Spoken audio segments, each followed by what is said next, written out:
दरवर्षीप्रमाणे वात्सल्य वृद्धाश्रम हिरावाडी पंचवटी नाशिक या ठिकाणी श्री गणरायाची स्थापना झालेली आहे। सकाळी आणि संध्याकाळी मानाच्या आरतीसाठी विविध क्षेत्रातील मान्यवर उपस्थित असतात। आज देखील नाशिकच्या कर्तृत्वांगण सोशल फाउंडेशनच्या अध्यक्षा कीर्ती जाधव आणि त्यांची टीम यांच्या हस्ते श्री गणरायाची आरती झाली। यावेळी त्यांनी आजी आजोबांशी संवाद तर साधलाच, परंतु त्यांना आरतीसाठी येण्याची संधी मिळाली याबद्दल त्यांनी आभारही व्यक्त केले। सतीश सोनार सर अतिशय सेवाभावी काम करत आहे अशी प्रतिक्रिया देखील त्यांनी व्यक्त केली। बघूया लोकसाक्ष या वृत्तवाहिनीचा स्पेशल रिपोर्ट। प्रत्येक जण येत असतो, सगळ्यांचे संवाद साधत असतो। आपण काही घेऊयात माईक बोलते। नमस्कार, स्वागत आहे तुमचं वारसल्यामध्ये। कधी पण कुठे पण अगदी घेऊन जातो, त्याच्यातले खास खळगे जे असतात ते अनुभव घेतल्याशिवाय येत नाहीत। तर तुम्हाला आलेले जे खास खळगे आहेत किंवा तुम्हाला आलेले जे यश आहे की तुम्ही आतापर्यंत जे काही आयुष्यात केलेलं आहे, तर तो जो अनुभव आहे ना, तो अनुभव मी इथून घेऊन जाणार आहे। आणि मी सगळ्यांना हेच सांगेन की जे रूप मी लावलं आहे कर्तृत्वांगण ह्या नावाने, कर्तृत्वांगणच्या नावातच कर्तृत्वाचं अंगण आहे, तर हे छोटंसं रूप मी लावलं होतं 5-6 वर्षापूर्वी। तर त्याचा आज वटवृक्ष होत आहे आणि त्या वटवृक्षाच्या सावलीखाली मी वाढते आहे। आणि मला असं वाटतं की तुमच्या प्रेरणेने, तुमच्या आशीर्वादाने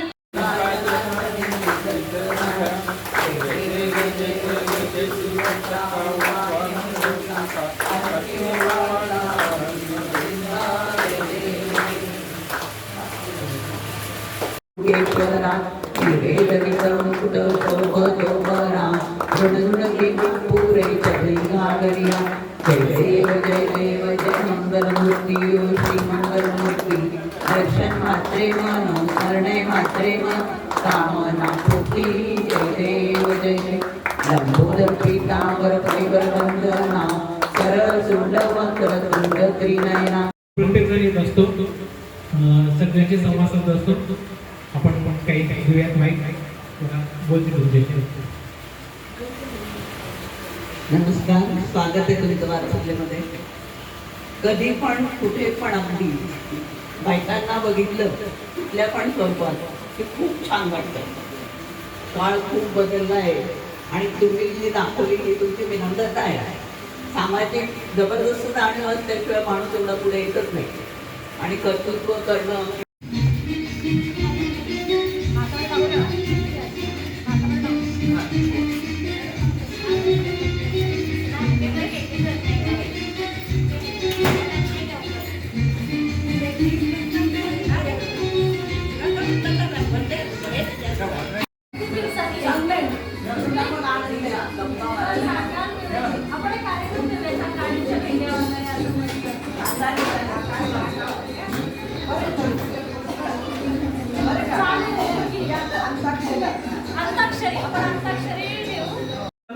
लोकसाक्ष न्यूजमध्ये सर्वांचं हार्दिक स्वागत। आता आपण आहोत वात्सल्य वृद्धाश्रम हिरावाडी पंचवटी या ठिकाणी।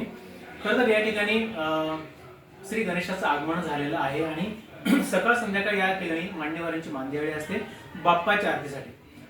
आज देखील मानाची आरती जर बघायला गेलं तर कर्तृत्वांगण सोशल फाउंडेशनच्या अध्यक्षा कीर्ती जाधव मॅडम यांच्या हस्ते होती। त्यांची टीम देखील आलेली होती। आपण त्यांना विचारूया, मॅडम आज तुम्हाला आरतीचा मान या ठिकाणी मिळाला, पहिल्यांदा या ठिकाणी येणं झालं, कसं वाटतं?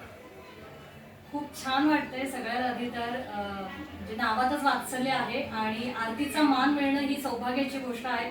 बाप्पानी माझे जे काही किंवा माझ्या आईवडिलांचे जे काही पुण्य असतील तर ते बाप्पानी आशीर्वाद रूपी मला असे दिलेले आहेत असं मला वाटतंय। आणि ह्या निमित्ताने माझ्या कर्तृत्वांगणला आशीर्वाद मिळणार आहेत आणि खूप छान वाटतंय आजी आजोबांना भेटल्यानंतर, त्यांच्याशी बोलल्यानंतर। तर मी म्हणणार नाही की त्यांच्या व्यथा ऐकून घेतल्यानंतर छान वाटतंय, उलट मला पुढच्या आयुष्यासाठी काय केलं पाहिजे आणि काय नाही केलं पाहिजे हे जास्त पद्धतीने समजतंय की नेमकं आपण काय कुठल्या मार्गाने गेलं पाहिजे आणि कुठल्या मार्गाने नाही गेलं पाहिजे। आणि मी हे म्हणेन की माझ्या आयुष्याचं काहीतरी संचित असेल, माझ्या आई वडिलांची पुण्य असेल की मी थोडेफार क्षण यांच्यासोबत घालवू शकले। त्यामुळे खरंच खूप खूप आभार की मला हा मान दिलाय तुम्ही, त्याबद्दल नक्कीच। बाप्पाचं आगमन झालंय, प्रत्येक जण काहीतरी संकल्प करत असतो। या वर्षी बाप्पाकडे काय प्रार्थना? अरे बापरे, बाप्पा चरणी मी हेच सांगेन की बाप्पा, जसं तू सुखकर्ता आहेस, दुःख हरता आहेस, तसंच तू सगळ्यांना सुखी ठेव. सगळ्यांना, चराचराला, जीव जंतू, प्राणी, पक्षी, मानव सगळ्यांना सुखी ठेव.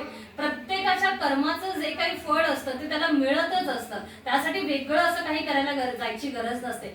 तर त्याच्या कर्माची फळं ही त्याला मिळणारच आहेत, पण त्याच्या कर्माची फळं भोगताना मात्र त्याला शक्ती दे. इतकी शक्ती देणार की त्या त्रासातून तो खूप लवकर बाहेर पडेल. आणि जसं तू विघ्नहर्ता आहेस, तुझ्या नावातच विघ्नहर्ता आहे, तर सगळ्यांची विघ्न दूर कर.